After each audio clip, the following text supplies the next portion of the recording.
রাজবাড়িতে গোপনে একই সঙ্গে দুই স্বামীর সংসার করে আলোচনায় এসেছেন এক নারী।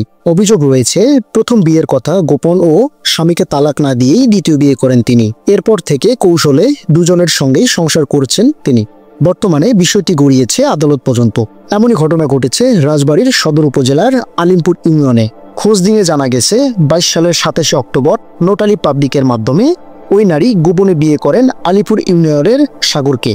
বাবা মা ও ভাই প্রবাসে থাকায় বাড়িতে একাই বসবাস করতেন ওই নারী। সে সুবাদে শ্বশুর বাড়িতে যাতায়াত করতে থাকেন সাগর।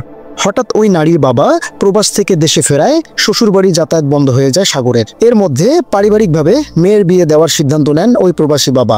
বাবার সিদ্ধান্তে প্রথম বিয়ের কথা গোপন রেখে দ্বিতীয় বিয়ে করেন ওই নারী। বিয়ের পর তিনি বাড়িতে থাকতেন। অভিযুক্ত নারীর প্রথম স্বামী সাগর শেখের ভাষ্যমতে প্রেমের সম্পর্কের পর প্রায় 2 বছর আগে নটারি পাবলিকের মাধ্যমে তারা বিয়ে করেন। বিয়ের বিষয়টি তার স্ত্রী মা বোন জানতেন। তিনি শ্বশুরবাড়িতে নিয়মিত যাতায়াত করতেন। হঠাৎ শ্বশুর বিদেশ থেকে দেশে ফেরায় ওই বাড়িতে তার যাতায়াত বন্ধ হয়ে যায়। পেশায় তিনি ইউটিউবার হওয়ায় বিয়ের 4 মাসের মাথায় ভিডিও কন্টেন্ট তৈরির কাজে কয়েকদিনের জন্য রাজবাড়ির বাইরে যান। ফিরে এসে জানতে পারেন তার স্ত্রী আরেক ছেলেকে বিয়ে করেছেন। পরে তার স্ত্রীকে প্রশ্ন করলে তিনি বলেন পরিবারের চাপে বিয়ে করেছে এবং ওই ছেলের সঙ্গে তার কোনো সম্পর্ক হয়নি, তিনি শুধুই তারই স্ত্রী। পরে সাগর স্ত্রীর বাড়িতে যেতে না পেরে স্ত্রীকে নিয়ে রাজবাড়ী শহরে তার বোনের বাসায় সময় কাটাতেন। গত 2 নভেম্বর তারা ওই বাড়িতেই তাদের দ্বিতীয় বিবাহবার্ষিকীও উদযাপন করেছেন। এর 2 দিন পরে তিনি জানতে পারেন তার স্ত্রী দ্বিতীয় স্বামীর সঙ্গে সম্পর্ক রেখে চলেছেন। ওই ছেলে নিয়মিতই বাড়িতে আসা যাওয়া করেন।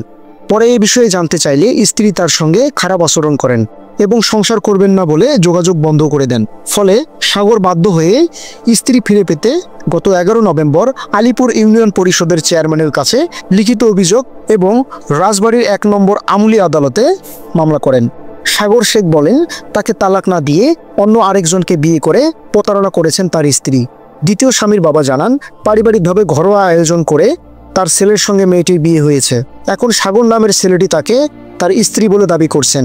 বিষয়টি আইনগতভাবে সমাধান হওয়া প্রয়োজন। আলিপুর ইউনিয়ন পরিষদের চেয়ারম্যান আবু বকর সিদ্দিক জানান সাগর ও মেয়েটির তালাকের নোটিশের কোনো কপি এখনো পাননি। তবে এই বিষয়ে সাগর ইউনিয়ন পরিষদে অভিযোগ করেছেন।